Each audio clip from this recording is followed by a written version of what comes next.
بسم اللہ الرحمن الرحیم۔ السلام علیکم۔ میرا نام شازیہ ہے۔ گھر پر میری شادی کی تیاریاں زور و شور سے ہو رہی تھیں۔ میں بہت خوش تھی۔ میرے منگیتر کا نام رضا تھا اور وہ ہمارے گاؤں کے ذمہ دار کے ہاں نوکری کرتا تھا۔ ہمارا رشتہ بھی گاؤں کے ذمہ دار نے ہی کروایا تھا۔ وہ بہت دولت مند اور نیک آدمی تھے۔ میری دوستیں مجھے رضا کے نام سے چھیڑتی تھیں۔ میں رضا کو پہلے نہیں جانتی تھی۔ وہ میرے پاپا کے دوست کا بیٹا تھا۔ شادی کے دن جب بارات کے آنے کا شور کانوں میں پڑا تو میں اور زیادہ خوش ہو گئی تھی۔ میں اپنے گاؤں کی سب سے ہونہار پڑھی لکھی لڑکی تھی۔ پورے گاؤں میں انٹر پاس کرنے والی میں پہلی لڑکی تھی۔ میرے پاپا کسان تھے لیکن مجھے پڑھنے کا بہت شوق تھا۔ 5ویں کلاس کے بعد گاؤں میں کوئی اسکول نہیں تھا، اس لیے میں نے پاپا سے ضد کی کہ مجھے آگے پڑھنے دیں۔ پہلے تو پاپا نہیں مانے لیکن میں نے کھانا چھوڑ دیا، جس سے انہیں میرے آگے جھکنا پڑا۔ پاپا کو ڈر تھا کہ زیادہ پڑھ لکھ کر میں بدل نہ جاؤں اور ان کی بات نہ سنوں، لیکن میں نے انہیں وعدہ کیا کہ میں جہاں وہ چاہیں گے وہیں شادی کروں گی، اس لیے میں خوشی خوشی ان کی شرط مان گئی۔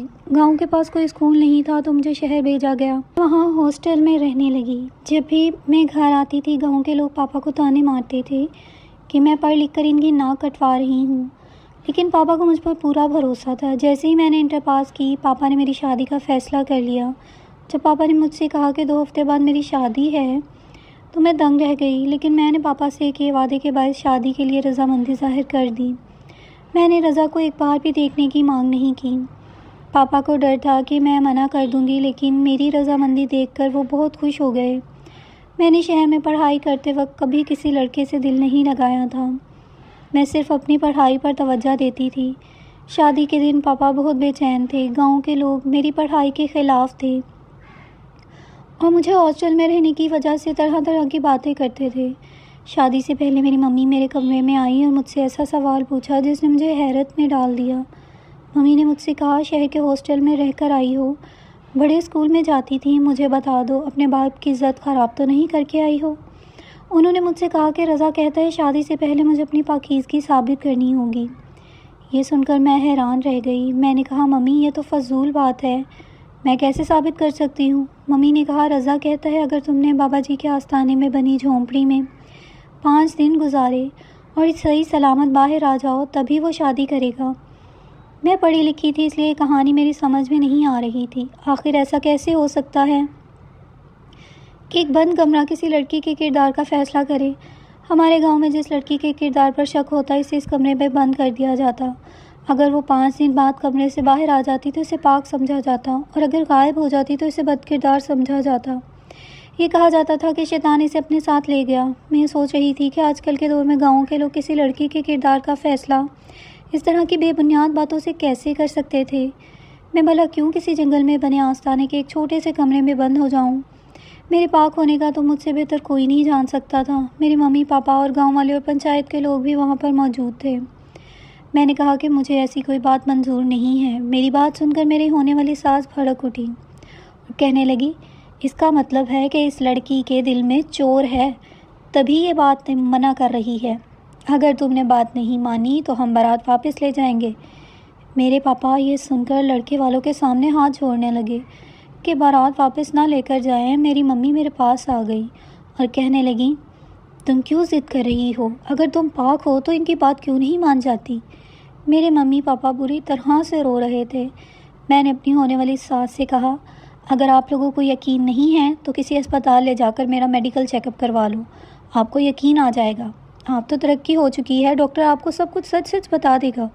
خدا کے لیے اس بے بنیاد رسم پر یقین نہ کریں اور بے گناہ لڑکیوں کو ایسے ویرانے میں قید نہ کریں۔ مگر کسی نے بھی میری ایک بات نہ سنی۔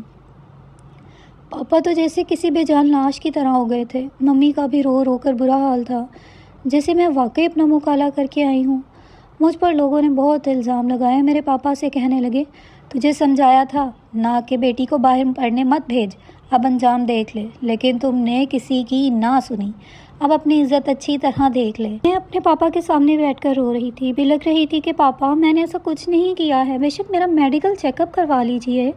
مگر سب لوگوں کو تو بس اسی آستانے پر یقین تھا جس کے جھوٹے ہونے کی قسم میں کھا سکتی تھی۔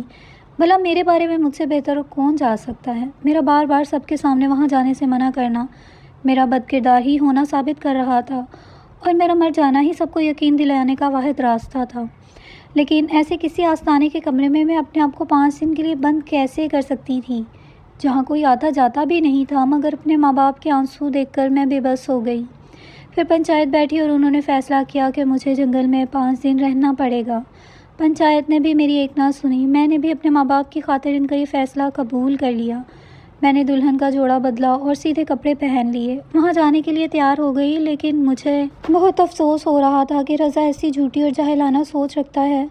مجھے اس کی سوچ پر ترس آ رہا تھا۔ پھر میں کچھ گاؤں کے بڑے لوگوں اور اپنے پاپا کے ساتھ وہاں کے لیے چل پڑی اور اس چھوٹے سے کمرے میں مجھے بند کر دیا گیا۔ وہاں کہیں سے روشنی کی ایک کرن بھی نظر نہیں آ رہی تھی۔ اس کمرے میں بس ایک چارپائی تھی جس پر میں بے بسی سے لیٹی ہوئی آنسو بہا رہی تھی۔ نہ جانے کیسی اندھیری نگری تھی۔ بچپن سے میں اس جاہلانہ رواج کو ہوتے ہوئے دیکھ رہی تھی۔ جنگل کے بیچوں بیچ آستانے کے کونے میں ایک کمرہ بنا ہوا تھا جہاں معصوم لڑکیوں کو قید کر دیا جاتا تھا اور 5 دن کے کھانے پینے کا سارا سامان وہاں رکھ دیا جاتا تھا، کیونکہ کمرے کے باہر تالا ڈال دیا جاتا تھا اور 5 دن سے پہلے وہاں کوئی آتا جاتا نہیں تھا۔ مجھے نہیں معلوم کہ رضا کو مجھ پر شک کیوں ہوا تھا۔ کمرہ بالکل بند تھا۔ وہاں ایک لائٹ تک موجود نہیں تھی جس سے وقت کا پتہ چل سکے۔ بس ایک پنکھا چل رہا تھا۔ جنگل کے پاس بالکل سنسان جگہ تھی جہاں کئی جانور آ کر دروازہ توڑ کر مجھ پر کسی بھی وقت حملہ کر سکتے تھے۔ اسی خوف نے میرے دل کو دہلا کر رکھ دیا تھا۔ میں چارپائی پر بیٹھ گئی، لیکن کمرے کا دروازہ لوہے کا تھا۔ میں جیسی پتلی دبلی لڑکی سے کھول نہیں سکتی تھی۔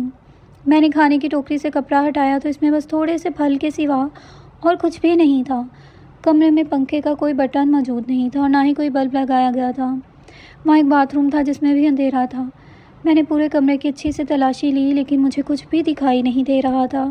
میں بے بسی سے دوبارہ چارپائی پہ بیٹھ گئی۔ ابھی کچھ وقت ہی گزرا تھا کہ مجھے کسی کے آنے کی آہٹ ہونے لگی۔ میرا ڈر سے دل دھڑکنے لگا۔ باہر کچھ جنگلی جانوروں کی آوازیں آنے لگی تھیں اور اس پر وہی ہوا کہ بجلی بھی چمکنے لگی۔ بجلی کی روشنی تو کمرے میں نہیں آ سکتی تھی، لیکن اس کی آواز سے میرا دل زور زور سے دھڑکنے لگا۔ پھر وہاں تیز بارش ہونے لگی۔ میں چارپائی پر بیٹھ کر رونے لگی۔ مجھے اپنی کزن کا قصہ یاد آنے لگا۔ جب میں نے ہوش سنبھالا تھا تو پہلی بار میرے گھر میں میرے بڑے پاپا کی بیٹی کی شادی تھی اور وہ بھی ایسے ہی روک دی گئی تھی۔ میری کزن جب دوسرے گاؤں سے اپنی ماں کے گھر چند دن رہ کر واپس لوٹی تو اس کے منگیتر نے بھی یہی بات کہی تھی کہ اسے اپنی کنواری ہونے کا ثبوت دینا ہوگا۔ سب سے پہلے تو میری کزن پر بہت سارے الزامات لگائے گئے۔ ان پر دوسرے لڑکوں کے ساتھ تعلقات بنانے کا الزام لگایا گیا۔ وہ بیچاری روتی رہی کہ اس نے ایسا کچھ نہیں کیا ہے، لیکن کسی نے بھی اس کی ایک نہ سنی تھی۔ سب کو بس اس کمرے میں پہ یقین تھا۔ سب یہی کہتے تھے کہ پاک آستانہ ہے اور پاک عورتوں کے بارے میں حقیقت بتا دیتا ہے۔ مجھے یہ بات آج تک سمجھ نہیں آئی تھی، لیکن میری کزن کو کمرے میں بند کر دیا گیا تھا اور وہاں تالا لگا دیا گیا تھا اور پورے 5 دن بعد اس کی کنواری ہونے کا ثبوت مل جائے گا۔ وہاں ایک چھوٹی سی جگہ تھی جہاں کچھ بابا جی چلا کاٹتے تھے۔ پورے گاؤں میں کسی نے بھی کبھی نہیں دیکھا تھا۔ سب کہتے تھے کہ سنا ہے یہاں ایک بڑے بابا رہا کرتے تھے اس جھونپڑی میں، اور عورت کے بارے میں سب کچھ سچ سچ بتا دیا کرتے تھے۔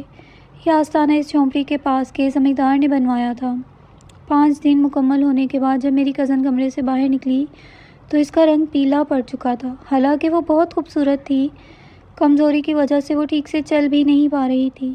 اس نے اپنے منہ سے ایک لفظ بھی نہیں بولا۔ پھر شادی کی تاریخ دی گئی، مگر شادی سے کچھ دن پہلے وہ مر گئی تھی۔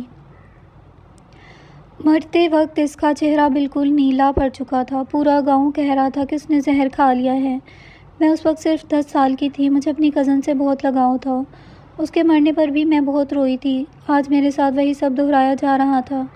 یہ سب سوچ کر بھی میں بہت پریشان ہو گئی تھی، لیکن رونے سے کوئی فائدہ نہیں تھا۔ میں خدا سے دعا کرنے بیٹھ گئی، پھر واش روم میں چلی گئی۔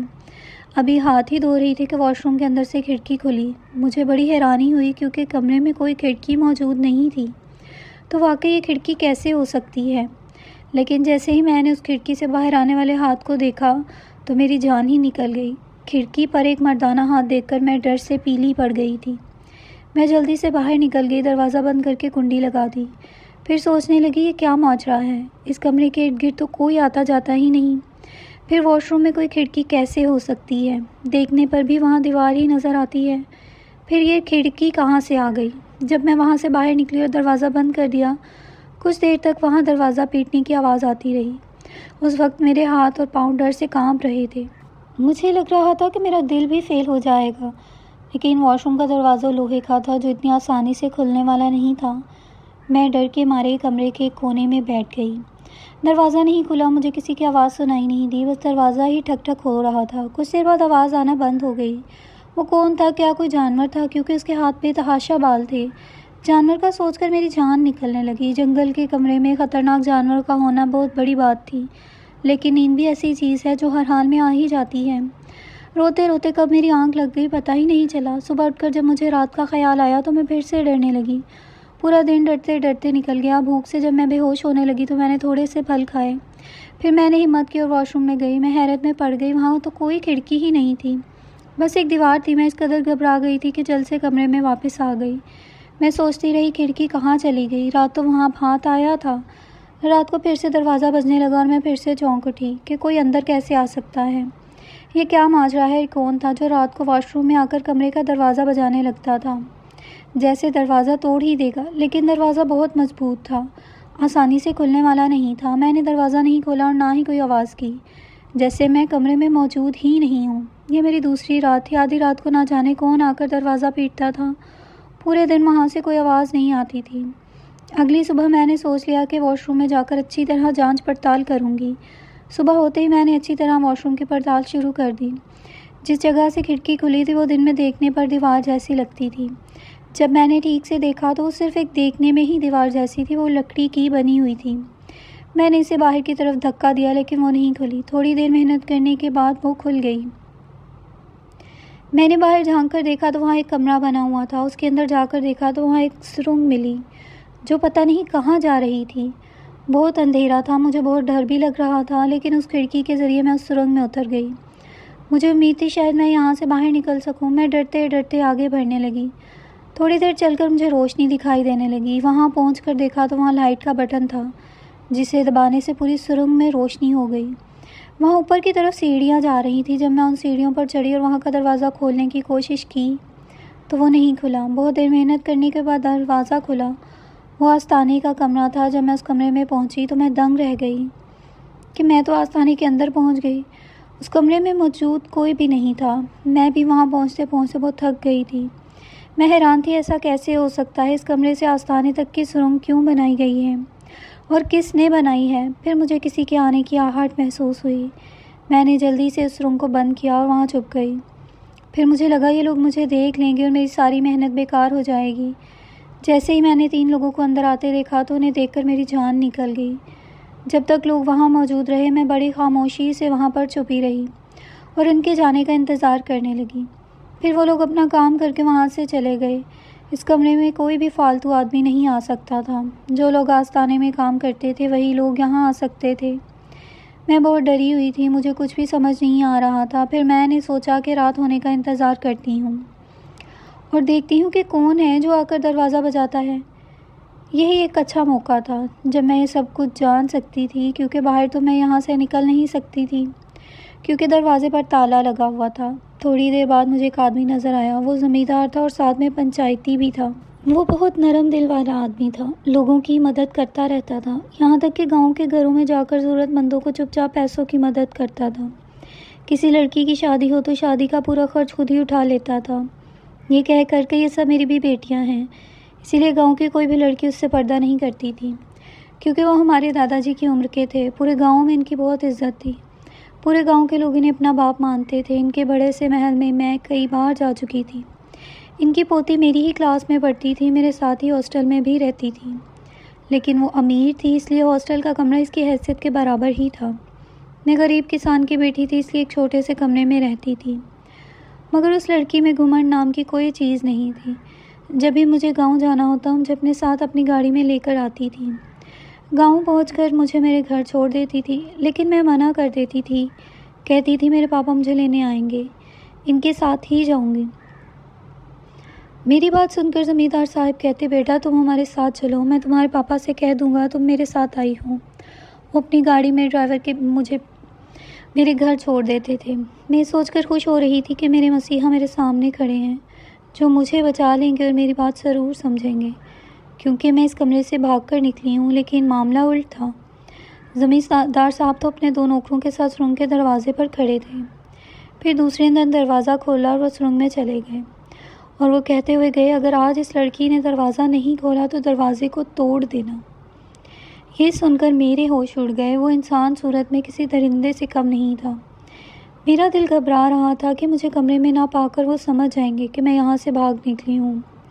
اگر ان لوگوں نے مجھے ڈھونڈ لیا تو مجھے زندہ نہیں چھوڑیں گے۔ مجھے جلد سے جلد اس کمرے سے نکلنا تھا، لیکن کیسے؟ جیسے ہی وہ تینوں اندر گئے، میں بغیر سوچے سمجھے اس دروازے سے نکلی اور دروازے کو تالا لگا دیا۔ چابی بھی اپنے ساتھ رکھ لی اور سب کی نظروں سے بچتی ہوئی باہر نکل گئی۔ زمین گیلی ہونے کے سبب مجھے چوٹ نہیں آئی۔ وہاں سے نکلتے ہی میں آدھی دور تک بھاگی۔ مجھے نہیں پتا تھا میرا کیا انجام ہوگا، لیکن مجھے اپنی عزت بچانی تھی اور گاؤں والوں کے سامنے اس آستانے کی سچائی بھی بے نقاب کرنی تھی۔ میری کزن کے ساتھ کیا ہوا ہوگا، مجھے سب سمجھ آ گیا تھا۔ وہ کیوں مر گئی تھی؟ یقیناً اس نے زہر کھا کر اپنی جان دے دی ہوگی، کیونکہ اس آدمی نے اسے اپنے درندگی کا شکار بنایا ہوگا۔ یہ سارا کھیل اسی زمیندار کا رچا ہوا تھا، کیونکہ رضا اسی کے پاس نوکری کرتا تھا، اسی لیے اس کے دماغ میں بھی شک کا بیج اسی نے ڈالا ہوگا۔ بھولے بھالے گاؤں والوں کو بے وقوف بنا کر ان کی خوبصورت لڑکیوں کو ایسے ہی آستانے میں جانے پر مجبور کر دیتا تھا۔ میری شادی کا آخری فیصلہ پنچایت نے کیا تھا۔ دن میں گاؤں کے لوگوں کے سامنے ان کا ہمدرد بن کر رہتا اور ان کے گھروں میں آ کر ان کی بیٹیوں کو دیکھتا۔ ان میں سے جو بھی اسے پسند آتی اس پر الزام لگا کر اس کمرے میں بند کر دیتا اور اپنی ہوس کا شکار بناتا۔ میں بھاگ بھاگ کر تھک چکی تھی، تب اچانک ایک موٹر سائیکل کی چمک میری آنکھوں میں پڑی۔ اسے دیکھ کر میں بہت ڈر گئی۔ موٹر سائیکل میرے سامنے رکی تو میں گر کر بے ہوش ہو گئی۔ جب مجھے ہوش آیا تو میں اپنے بڑے پاپا کے گھر پر تھی۔ جو آدمی میرے سامنے کھڑا تھا میرے پاپا کا بڑا بھائی تھا۔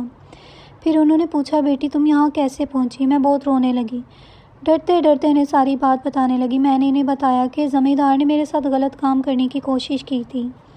بڑے پاپا نے کہا، بیٹی اب میں تیرے ساتھ کچھ غلط نہیں ہونے دوں گا، تم یہیں پر چھپی رہو اور کسی کو بھی اپنے یہاں ہونے کا پتہ مت چلنے دینا۔ اب ہم اس زمیندار کی سچائی سب کے سامنے لائیں گے اور اسے سزا دلوائیں گے۔ میرے پاپا بھی بہت پریشان تھے اور میری ماں نے کہا، جاؤ بیٹی کی خبر لے کر آؤ۔ پھر وہ دونوں آستانے کی طرف چل دیے، بغیر کسی کی نظروں میں آئے جھونپڑی تک پہنچے اور وہاں جا کر مجھے آواز دینے لگے۔ اس وقت زمیندار اپنے دونوں نوکروں کے ساتھ وہاں موجود تھا۔ اس نے کہا، آپ کی بیٹی کو شیطان لے گیا۔ آستانے کے سب لوگ اکٹھے ہو گئے اور پاپا سے کہنے لگے، دیکھا بیٹی کو باہر بھیجنے کا نتیجہ؟ پاپا رو رہے تھے اور کہہ رہے تھے، میری بیٹی کی کوئی آواز نہیں آ رہی ہے، دروازے کو کھولو اور دیکھو میری بیٹی کا کیا حال ہے۔ جب دروازہ کھلا تو لوگ دیوار ٹوٹی ہوئی دیکھ کر حیران رہ گئے۔ زمیندار پہلے ہی وہاں سے بھاگ چکا تھا، لیکن بوڑھا ہونے کی وجہ سے وہ پوری طرح سے سرنگ پار نہیں کر پایا۔ لوگوں نے اسے سرنگ میں دیکھا اور سوال کرنے لگے، آپ یہاں کیا کر رہے ہیں؟ یہ دیکھ کر لوگ سمجھ گئے کہ وہ شیطان نہیں تھا، یہ سب زمیندار کا ہی کیا دھرا تھا۔ پولیس کو بلا کر پورے معاملے کی تحقیق کرائی گئی اور زمیندار کو پولیس کے حوالے کر دیا گیا۔ یوں میری جان بچ گئی اور رضا نے مجھ سے معافی مانگ کر شادی کر لی۔ مزید ایسی اچھی کہانیوں کے لیے میرے اس چینل کو سبسکرائب کیجیے اور اس ویڈیو کو زیادہ سے زیادہ لائک کیجیے اور کمنٹ باکس میں بتائیے آپ کو میری کہانیاں کیسی لگتی ہیں۔